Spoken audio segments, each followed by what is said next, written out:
Hey everybody! I see some people are peeking in.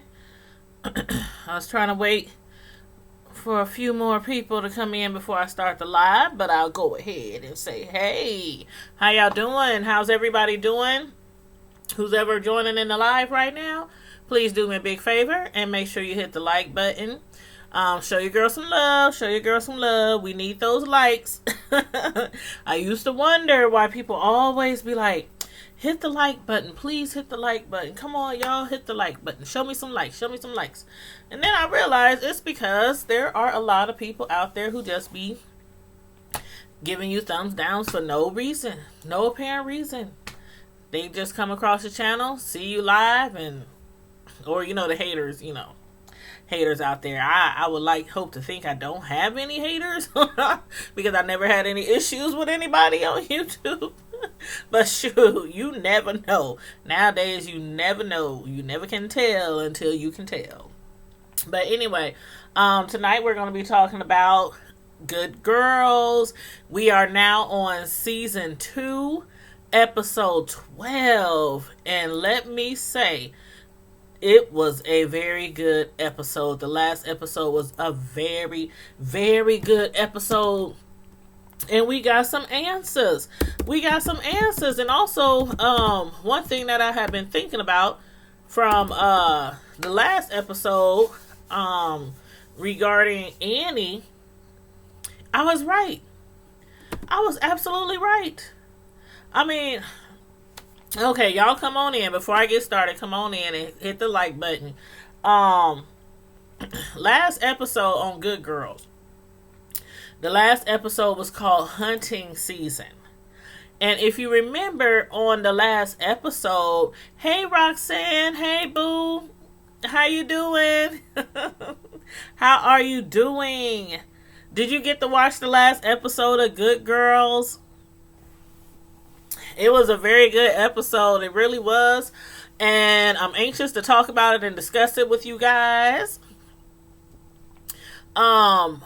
On the last episode, we had saw how Beth, when she had thought that she had buried Boomer in her backyard, and then when her daughter came in the house, it was like, Mom, somebody's digging up your garden. The dog next door. I said somebody. I meant the dog next door is digging up your garden, Mom, and pulling up your flowers. So she immediately was like, oh, snap, and ran outside because her husband, Dean, he has no idea that she has somebody planted in the back. Did I say planted? Oh, like a tree. She has somebody buried, somebody dead and bagged and buried in her backyard, in her flowers, in the flower garden. So she immediately goes outside and realizes there's a piece of hair sticking out the ground from where the dog was pulling at the body, but the hair color was black. And she was like, oh shit. Who the hell do we have in my garden, in my backyard? Because Boomer's hair wasn't black. Boomer's hair was like a blonde or a dirty blonde or a brownish blonde or something like that. Oh, thank you, Roxanne. Thank you so much. Thank you very much. I was tripping last episode. At the end of the episode, she called the ladies over and she said, what color was Boomer's hair? Hey, Miss Mama G3. They was like, what color is Boomer's hair? And then they all were just sitting there like, oh my God. Like, who do we have in the backyard?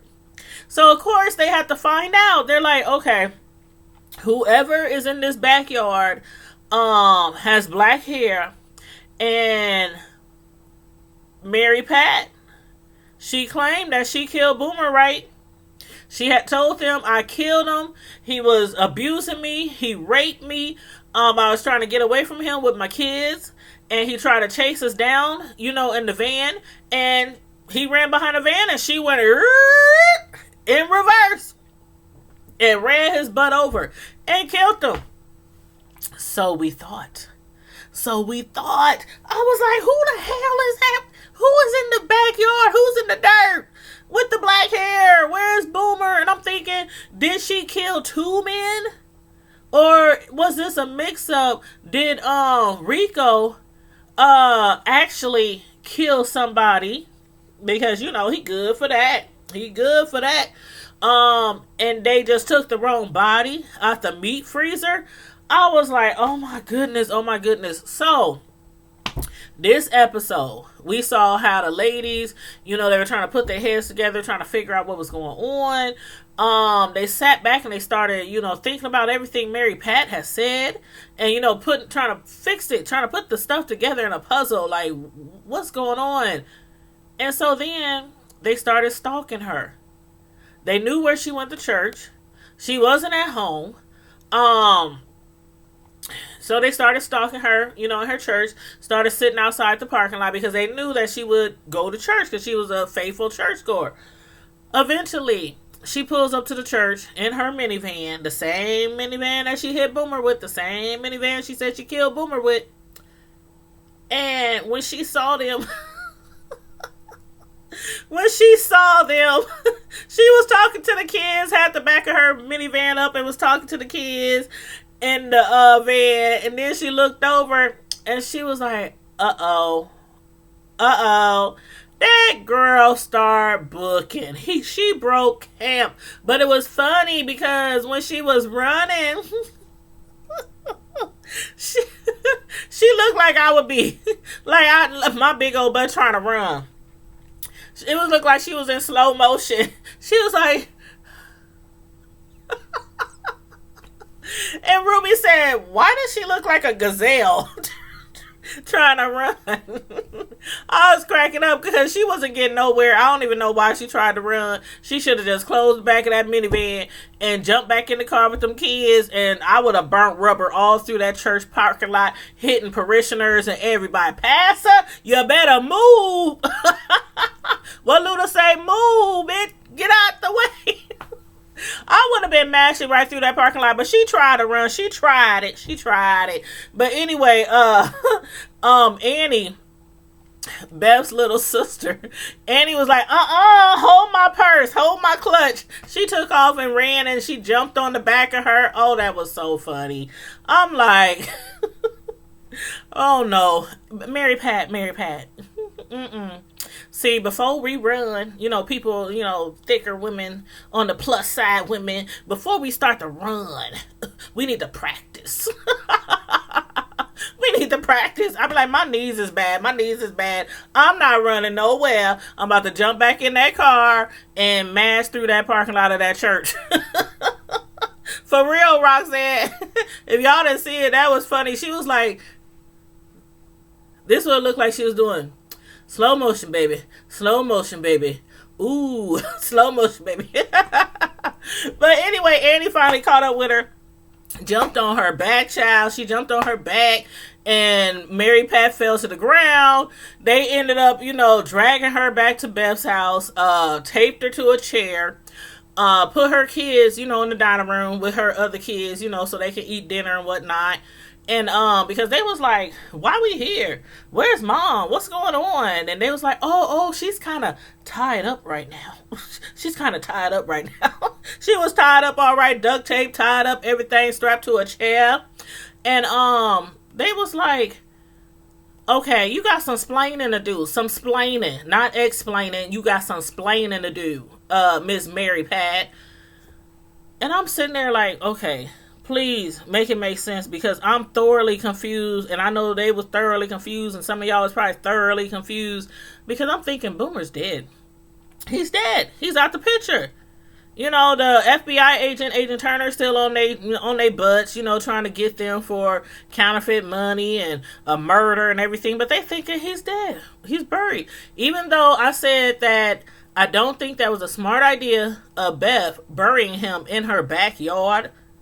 Like, they already raided their car lot, looking for drugs, looking for, anything that would, anything relating to counterfeit money, drugs, whatnot. They didn't find anything. But then she takes the body and puts it in her backyard in the garden. So I thought that wasn't. You said you can't run no more, Roxanne. I'm telling you. I keep me some mace. I keep something on me at all times, because if I see a dog while I'm out walking my little trail at the park, which I do a few days a week, or if if it's late at night and somebody come out the bushes, I'm like, shh. I'm gonna empty a can on somebody, and then I'm a jog to my car, because my knees is bad. I had knee surgery a few years ago, and trust me, I'm trying to hold on to my kneecaps. I'm trying to hold on to the rest of my kneecaps. But yeah, I can't run either. That was funny. I was like, look at her trying to run. But yeah, and so then they took her back to the house and sat her down and was like, okay, we listening. What's going on? What happened? What happened, chick? What happened? So she goes on to tell them how. And remember, I had said, I forgot all about Jeff. I forgot all about her husband. I don't know how. I forgot all about her husband. I don't even recall seeing her husband in any of these. I probably have, but it probably has been a long, long time ago, so I just don't remember seeing her husband. So I was always thinking like she was with Boomer, and I had thought the kids was maybe possibly his, and then I was like, no, that ain't her husband. That's her boyfriend.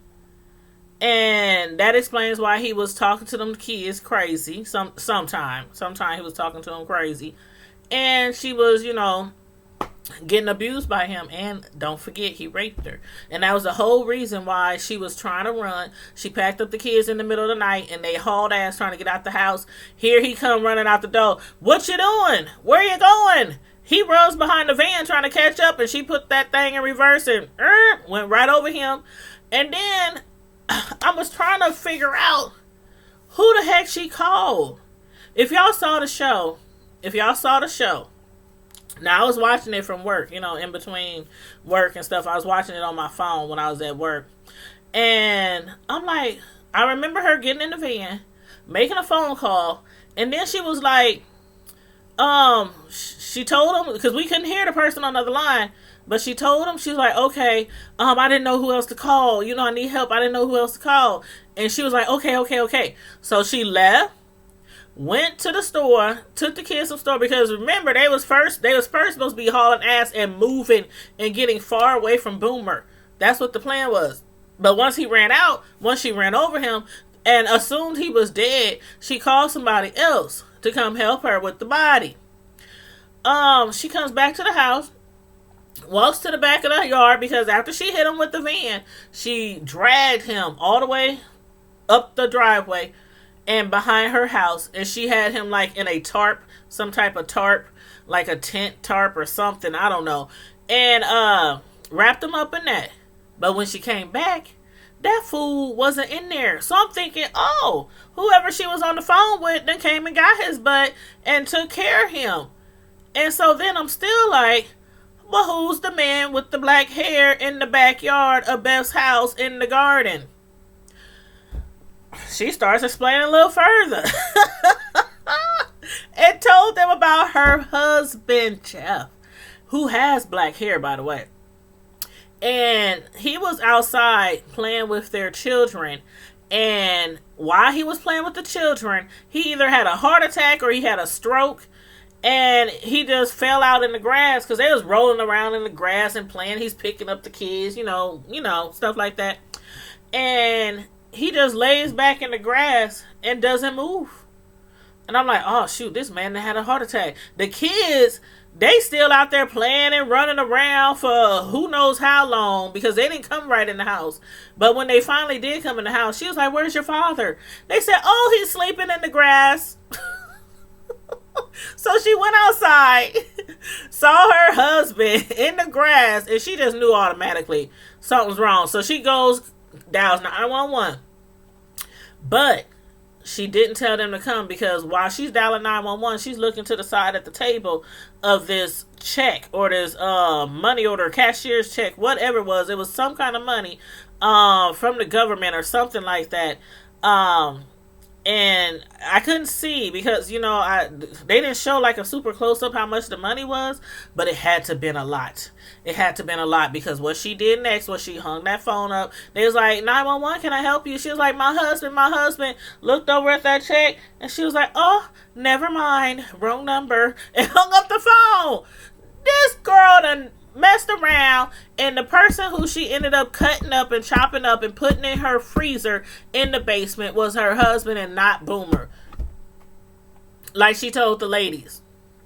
So this whole time, where's Boomer? I'm like, where he at? She go back to the house. She looks at the tarp in the backyard. He's gone. The only remnants, traces of Boomer evidence that you see is the blood from when she hit him, and of course he was bleeding, and when she dragged him, it was blood inside the tarp. So I'm thinking, still, somebody had to come and get Boomer because she wasn't acting like panicking or acting like, oh my God, where'd he go? Oh my God, you know, and none of that.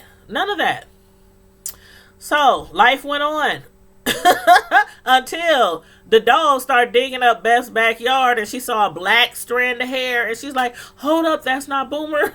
That's not Boomer. Who the heck is in my backyard? And so the lady, she finally, Aunt Mary Pat told him the truth. She told him the truth. She don't know where the hell Boomer is. She hit him. He must have either played dead or maybe she knocked him unconscious. And while she was off picking up food and groceries with the kids, I guess he kind of like woke up and left. But as far as excuse me, as far as Beth and her hubby Dean, they were supposed to be getting separated. Remember? He told her he wanted to get separated. He wanted a divorce. He wants the children because he's looking out for their protection from Rico. And I said last time on the last review, I said that's a good idea. Dean should have the kids because Dean done been shot by Rico. Rico done vandalized cars at their, at their car lot. Dean knows that him and his wife, that Rico and his wife has been having a sexual relationship. He knows that. And so he fears, for his life. He fears for the kids. And he's like, okay, I want to take the kids. And that's that. But then come this time around, this episode, he ends up losing his job because he's still trying to run. Okay, he's not at his shop anymore because the feds, remember, they did the raid on his shop, like a couple of weeks ago. They did a raid on his shop, not the shop, but the car lot where they sell cars. And they didn't find anything. They found like pieces of her book, her calendar, Beth's, but they couldn't piece a lot of the things together. But what they did find was some counterfeit money. So they still trying to, pin that on Beth and them. But in the meantime, his car lot is shut down. And I don't know if they confiscated all the cars. I don't know what they did. But he's working at a different car lot now. So now he's working for somebody else instead of running his own stuff. And he's trying to run it as he was at the old shop, wheeling and dealing, hustling, and the owners of the shop where he's working, they like, we don't do that. People come in, we tell them the price of the car, we let them test drive it, we don't.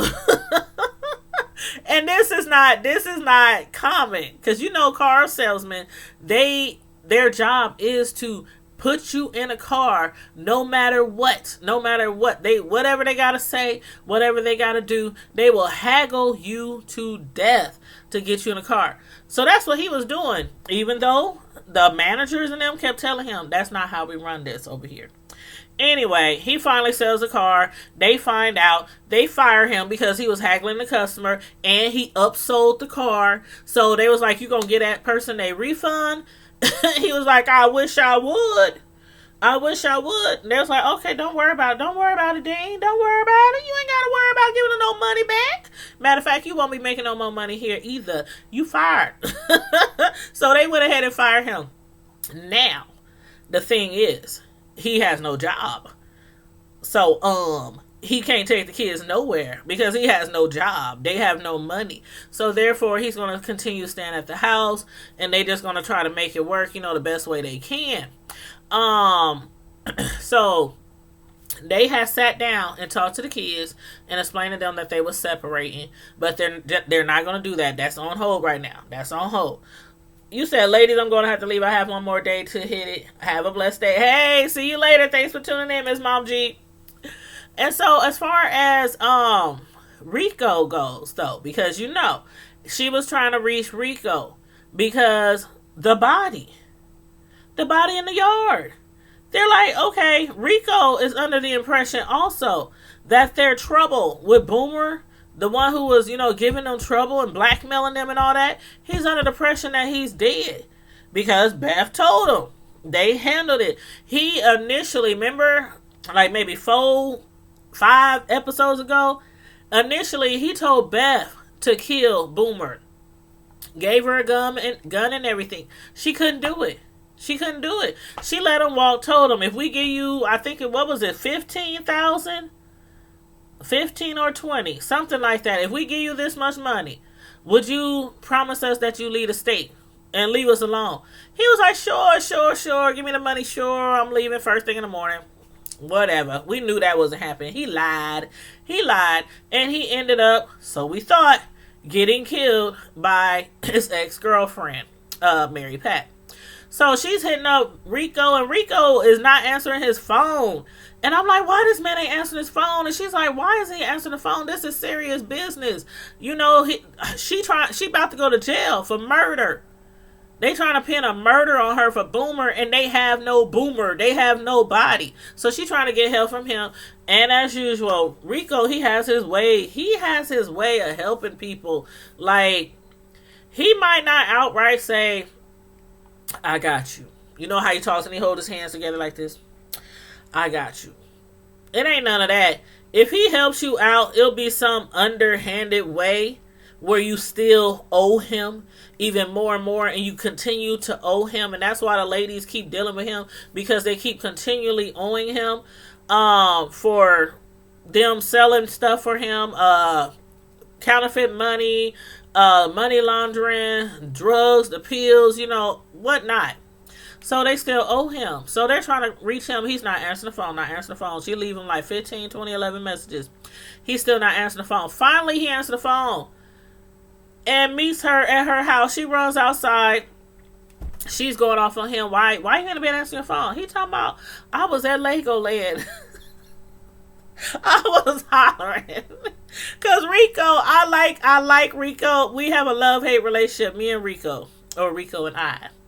I like him because he's just so doggone sexy and suave and cool, and just, he got that edge, But I don't like him because it seemed like he be just giving her so much shit. And I know deep down he likes her. I mean, hell, they didn't have sex how many times? 2, 3, I think. 3 times. So I know that he likes her. But Rico right now is a single man, so he can really be with anybody he wants to. But he was like, I was at Legoland. She started going off. I've been calling you. I'm about to go to prison for murder. And that's all he got to say. He was at Legoland. He said, excuse me.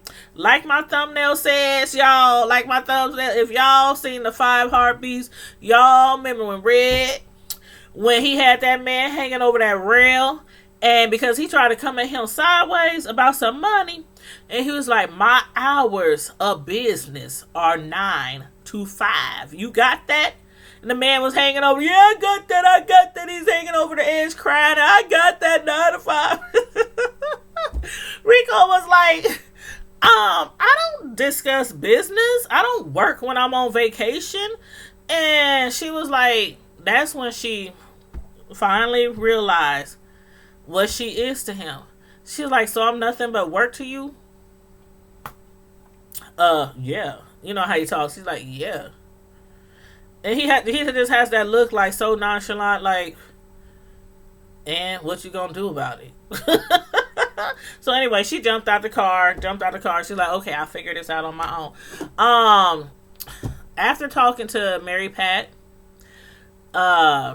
what's her name? Ann's little sister Annie. She was like, okay, I'm gonna go and I'm gonna holler at Boomer's. I think it's his grandma. It's either his grandma or his aunt. I think it's her. Yeah, I think it's his aunt. Because Annie been kind of taking care of his aunt Marianne, because Boomer was originally supposed to be taking care of her, but she found out later that Boomer was taking advantage of her. He was spending all her money, using her and abusing her, not physically, but mentally, I guess you can say, financially, elderly abuse. That's what I'm gonna say, elderly abuse. He was taking her money, not paying her bills. She was about to get evicted. Annie, she used some of the money that they were getting from the jobs from Rico and got her caught up on her bills. So she's been kind of taking care of her, running her to the hospital, running her to the post office, running her here, there, and everywhere, around the world, and she goes over there and she's like, Marianne, Boomer is not alive. I mean, Boomer is not dead. And the little old lady, like, I was feeling so sorry for the little old lady.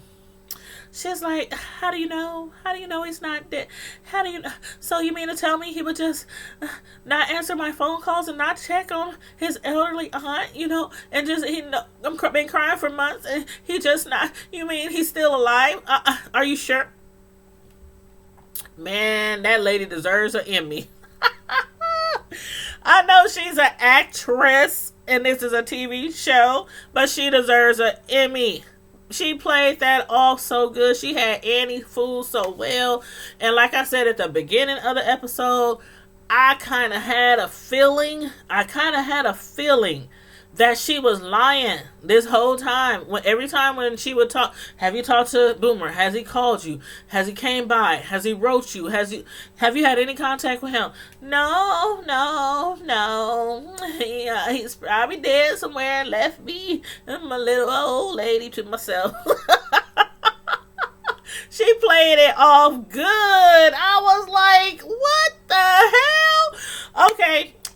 Y'all, when she left out the house and she was like looking around the house and opening doors and cabinets and stuff, because Annie's pissed. She's like, he's not dead. So you have to have heard from, she was up there playing it off. No, I ain't heard from my nephew, no. And then she told her, she said, I think you need to leave my apartment because Annie was pissed off. She was pissed off.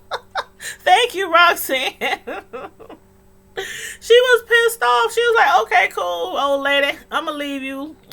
Here, old lady, in your shoe. I'm going to leave you here. And so she left and walked out. But she still had the key to the old lady's apartment. And I knew it. I knew right then. That's when I said, Boomer is in that apartment. She turned around to take the key back to the lady, and she bust up in the door because she had the key and she's been using the key. She's been using the key to get into the apartment to the old lady. So she busts up in the apartment, and while she's busting up in the apartment, she startles the old lady, and Annie looks past her and see Boomer coming down from the attic in a t-shirt. I think he had on a white beater and some boxers. And you know how those ladders are, the kind that go up to attics that you can like lift up and fold up and push up and then you close the door. It was something like that. So he was coming down that ladder. I was like, I knew it. I'm like, this is a hot mess. But they had cut it off right there. And I'm like, okay, what they gonna do with Boomer? And what is Annie gonna do with the cop? That one who's working with the FBI agents to try to pin the counterfeit money on them, the money laundering, the drugs and all that. Trying to pin that, and the murder. They still trying to pin the murder on them because as of right now, The only person who knows that Boomer is alive is his auntie and also Annie, because she didn't caught him slipping. So her sister Beth tells her last episode, maybe you shouldn't have broke up with him. We know he's FBI. We know he's been trying to get information on you. You done fed him some information. That bedroom talk. She up there doing it with the boss of the grocery store where she worked and did not know that he was with FBI and working undercover. So she found out. And she still, she broke up with him. She told him something. It's not working out. I need space. It's not you. It's me. One of those things. And he was like, remember, okay, I don't know. Some of y'all was on that live when I did that review on the last episode. I said, did he act like kind of butthurt or heartbroken when he like threw himself on the couch in the office where FBI agent Turner was, and he threw himself back on the couch and he had his hand over his head and he was like, she dumped me. She dumped me. She dumped me. I got dumped. And I was like, is he for real? Or is he joking? He looked like he was serious. Like he really must like her or something. And so Agent Turner, he was like, man, you a man. Toughen up. Suck it up. Or if you can't do that, go to the grocery store and buy a big old tub of ice cream like, the ladies do. Like, I don't do it. I can, ice cream ain't my choice when I'm kind of down and out. But he was like, just get you a tub of ice cream and you be all right. But it did look like, and I had said that, I said, why does it look like he really hurt that she broke up with him? But then Beth was like, you know what, I think you should stay with him because you could help us out by possibly still pretending that you don't know he's FBI or working with the FBI, and you can get him like fake information, kind of throw him off our trail, and just continue talking to him like normal. But she couldn't. She slept with him, and she was like, this just ain't right. I can't do it. He couldn't take being dumped. But she tried it. She listened to her sister. She didn't want to. She hooked back up with him. They had sex. She was laying there like, nah, this ain't gonna work. This ain't gonna work. And then after that, she confronted him and told him, I know who you are. I know you FBI. And she started hitting on him and everything. And then next thing you know, they sitting down on the ground. And he's telling her, the counterfeit money, what they have on y'all so far is the counterfeit money. The money that Ruby had paid that lawyer with, that expensive lawyer, that attorney, to try to keep her husband out of jail. He said they found out that it was counterfeit. So they found that out. And from what I'm getting, y'all tell me what y'all think. From what I'm getting from that scene, it looked like he really likes her. Because it's either that or he's really good at being an undercover. Because he's telling her, okay, this is what they got on y'all. And he told her, he said, I'm going to help you. We going to figure this out. So I'm looking forward to the next episode because when they found Boomer, when Annie found Boomer and found that he was still alive, and then the FBI agent or, her boss who's undercover, told her what they got on them so far, and also saying that he's going to help them out, or he's going to try to, they going to figure it out, I'm thinking maybe, I don't know, maybe Boomer might end up dead. For real. Because they got to do something with him, because he was blackmailing them. And he was blackmailing Mary Pat, his ex-girlfriend, the one he was abusing and raped. He was blackmailing her because she was blackmailing the ladies for money. So he was blackmailing Mary Pat, getting money from her too. So he was blackmailing everybody. And that's the whole reason why he ended up supposedly dead. But obviously, he ain't dead. So, yeah, he probably giving in. I think he really likes her, Roxanne. I really do. I think he really likes her. But we shall see, next week what they're gonna do. But that Agent Turner, oh my God, I can't stand him. He showed up at the church service at Ruby and her husband Stan's church. They there with their kids having church service. She looks over, she's praising God. Yes, hallelujah, thank you, Jesus. Yes, she no shando. And she looks over, and it's Agent Turner. I was like, no, he didn't. He's up in the church and he's waving at her and raising his hands up in the air like he's having a good old time. Hallelujah. She's like, oh, I can't believe this. So he's still stalking them and popping up everywhere. And after church, the kids was like, wanted some cookies because the church was selling cookies or something. And she had told her kids, no, we're not getting any. And he said, oh, I got it. I can buy the kids some. And he hands her some money. And she says, no, that's okay. We don't know. Her husband, Stan, said, we don't want your money. He said, well, that's okay because you ain't got to use your money. I got some counterfeit money right here. And he starts showing it to her. I was like, Lord Jesus. So anyway, he's still sweating them about the money. He still threatened to put her husband in jail, in prison, if she don't turn over evidence to prove that Mary Beth, she's not behind all these crimes because they've been doing it together. And again, I still don't. Y'all let me know what y'all believe because I still don't understand why he only wants Mary Beth. Like, he don't want Ruby. He doesn't want Annie. I'm like, why does he want Mary Beth?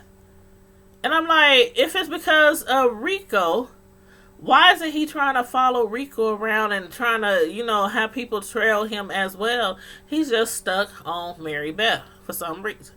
I'm sorry, did I say Mary Beth? I meant Beth. I'm thinking of Mary Pat. But Beth. So I don't know why he continues to just try to get her locked up.